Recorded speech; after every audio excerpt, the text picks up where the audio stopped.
What's going on, everybody? So it's my second video. Like I said, I'm going to try and drop a video every other day. If you are enjoying them, please make sure to like, subscribe, all that mumbo jumbo, down below. I do have a link down to my Patreon where I will be offering soon, hopefully, box breaks for everybody at really competitive pricing. Unfortunately, I cannot make the Patreon free. I tried the other day and I apologize for that in the first video, but it'll just be $1 to join in, and then I will be posting the first break here within a week. This is the second video. I'm going to be doing a box of Modern Horizons 3 pre-release. Hopefully you guys enjoy that there. If you guys do have any other like information or like want to provide some constructive criticism, please drop it down below. I do have a little bit of background music playing for this one, so it's not like just completely ambient when I'm not talking. But yeah, without any further ado, let's get into this break. As I said, I am a whatnot breaker. That's where a lot of my time has been focused this last year and a half, and unfortunately that's why I've been very limited on doing videos here. So if you're not familiar with these Modern Horizons 3 packs or pre-release kits, they come with 6 packs in them, a pre-release card, you got your dice and all that. If I have the time, I'm going to try and upload everything here into Moxfield, and you guys could shoot me a link to what you think would be the best deck in Moxfield. Our pre-release card is Amphibian Downpour. If you guys aren't familiar with this, it does come with some tokens in the back there. And a couple like things to basically cover the modal cards in case you get some of those and you put them into your deck. So not the greatest face card there, but let's get into the 6 play packs that do come in the kit. And if you're not aware, you can use everything in these play boosters within the kit itself. So yeah, let's get into it. Pack number 1. Usually when I'm doing pre-release, I did all right during my pre-release. I think I went 3-1. I got completely destroyed by an Eldrazi deck, but I typically try to, all right, where am I in the center here? Right there. I try to organize everything by color, and then I'll go ahead and see what my strongest colors are and kind of go see what rares would and wouldn't work. So we did get a Springheart Nantuko, Golden Tail Trainer, and an Island back right there. Looks like green is looking pretty strong right now. Pack-wise, not the greatest value. These pre-release kits, I think, are going right around like $50 right now on the open market. So pretty fun to open. You're getting 6 packs of play boosters, and I think most play boosters sitting somewhere between $8 to $9. Null Elemental Blast, great hit right there. Stump Stomp, got a Nesting Ground, Eldrazi Linebreaker, so an Eldrazi card. Ulamog the Defiler in retro. I got a funny story about this. So I did do a pre-release with some buddies just at their houses. I had bought a case of pre-release kits. This is actually the same case that this came out, and I hit an Ulamog as well in my other pre-release box. And just for shits and giggles, I decided to run Ulamog in my deck. Needless to say, I never got to cast the card, so that is it was horrible in a pre-release deck. Definitely not something you want to put into a pre-release deck. Pack number 3 here. So honestly, hitting a card like that in your pre-release kit, you're basically covering the entire cost. But like I said, these are a ton of fun. I don't know if you all had a chance to actually participate in a pre-release. Disciple of Prerelease, Flare of Duplication, Arcwave Innovation in foil. But this set was actually a ton of fun. There's a couple different archetypes within this pre-release.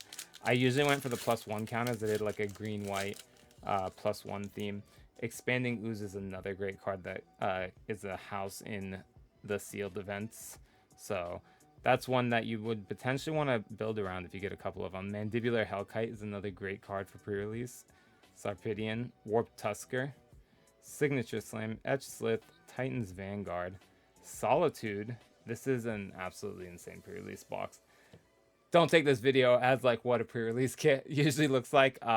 I am just getting extremely lucky right now, which is actually insane. So a Solitude there, a Sylvan Safekeeper.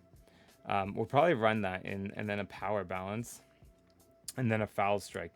You know, I needed this Foul Strike the other day because I had a TCG player, oh my gosh, with Direct when they send you their invoices, and for some reason I listed 6 Foul Strikes in foil. I only had 4. So ended up being short a couple on those. Unfortunately, I'm going to get dinged on that. And if you guys aren't aware, TCG player is currently punishing you for that. Dang, you guys see that? I did a flip right there. That's what happens when you get flustered making these videos for the first time. So let's go through this next pack here. I'm going to do some organization. This is going to be a much longer video in the raw format, but I'm going to clip it down for you guys. Dream Drinker, Nyxborn, Electrozoa, Foul Strike again, Tranquil Landscape. These landscapes are amazing for color fixing in the sealed events. Hydra Trainer, Reiterating Bolt, Glasswing Grace. This card also wrecked me in sealed. Obviously, getting to 5 mana is a little bit tougher in like a faster format, but in sealed, this card flipping for this ability here can absolutely crush your enemy. Fanatic of Ronas. Looks like we have some really good greens there. Infernal Captor, and then we just have our tokens in the back there. I need to do a little bit better organizing here. All right, last pack here. And then we will get into deck building. And I'll let you guys know what I build here. You guys can let me know as I built a shit deck or not as well. Petrifying, Temperamental Oozewag, Dream Drinker, Warp Tusker, Sneaky Snacker, Trickster's Elk. This is a good removal. Lethal, Witch Enchanter, Ruby Medallion, and a Flooded Strand with a Dreadmobile and a Forest in the back there. There you guys go. So that is my pre-release kit as far as the raw cards go. We're going to get into organizing here. I'm not going to bore you guys with that. Let's just go ahead and cut right to that.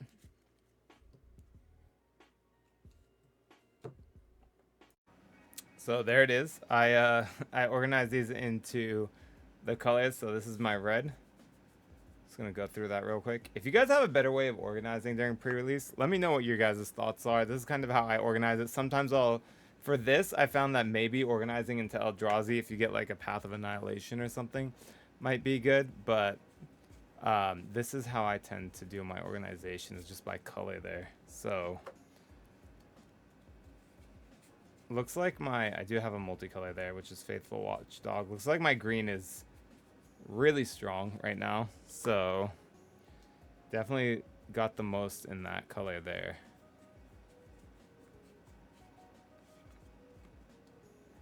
Then we got, these are actually should be in the red pile here, 2 Void Pouncers. They're Eldrazi's. Then we got our blue being one of the weakest colors, I think, in Modern Horizons 3 for pre-release. We're a little bit, the illusion of my perfect setup is gone. Tempest Harvester, Hope Ender, Corrupted Shapeshifter. I think blue is going to be a hard pass on this. Although we do have that Amphibian Downpour, which I think is horrible in sealed. So Warp Tuskers, a Ruby Medallion, Ulamog, which is never going to come out, and a second Warp Tusker.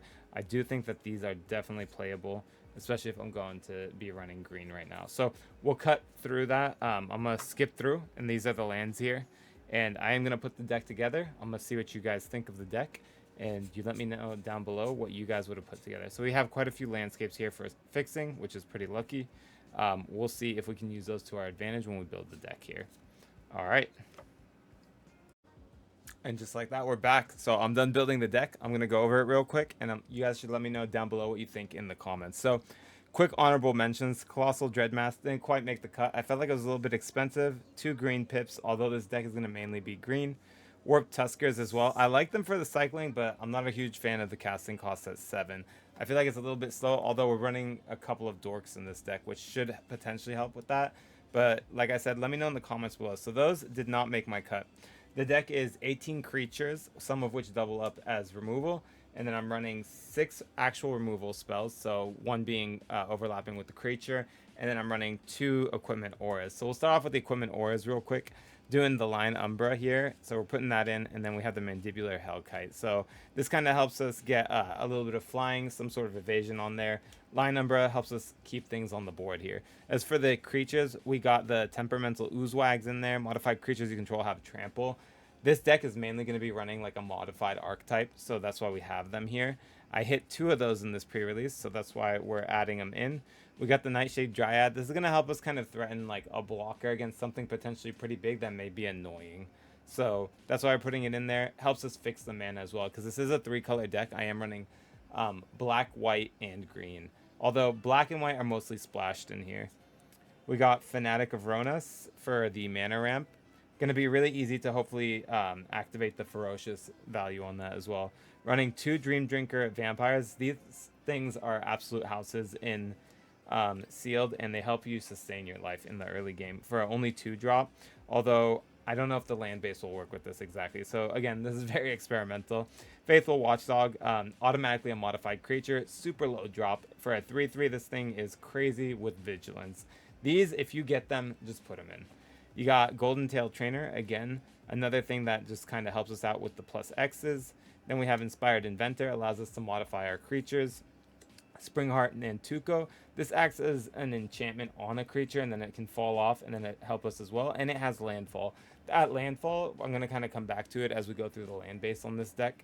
So here's that. Sylvan Safekeeper. Again, this is going to help us sort of protect ourselves from any type of removal that may be trying to get rid of our creatures that are getting pumped.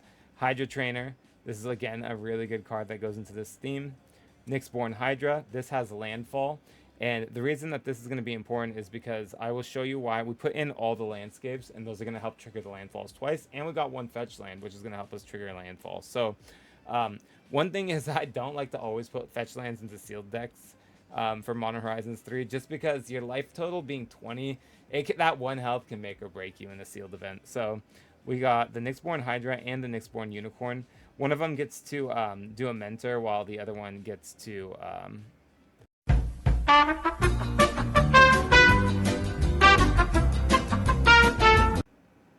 There it goes. We're back. I'm sorry about that.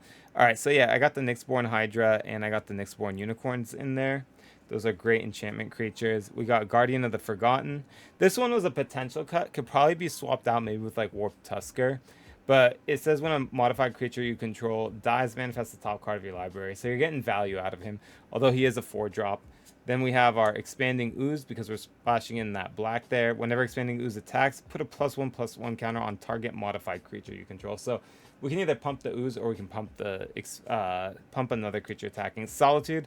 This one, again, I'm using it mostly for removal, hopefully, within the deck. But I think the double white pip, with the way we're splashing in white, might be a little bit hard to activate as an actual cast. But Nightshade Dryad should potentially help with that.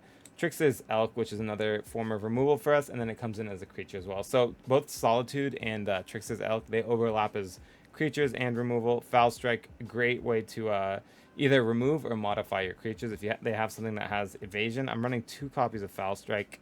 Lethal Takedown. This is basically almost like a cantrip, but you get to remove it when you're running the modified creatures. And then we got Signature Slam right on there, which is great for removal. And then here goes our landscapes. So we're running 1, 2, 3, and yeah. So the 3 different landscapes there. These are going to allow us to fetch both white. This one's white and black for us there. And then we are running Tranquil Landscape, which is going to be white or green for us. These are going to double trigger landfall triggers for us. So that's why they're really good within this deck. And then the Flooded... One sec, guys. Sorry about that. Yeah, so these are going to allow us to double trigger landfalls, like the Flooded Strand, the landscapes. Those will both allow us to trigger. Then we got Glasswing Grace. I stuck in a couple of these modals because they're just always good. If you have them in pre-release, I think you should just put them in. I could be wrong, but like I said, I think they're pretty good. Glasswing Grace, this thing can close out a game if you need it to. And then it just allows you to sustain. Following that also allows us to fix for white and black. Then we got Disciple of Prerelease.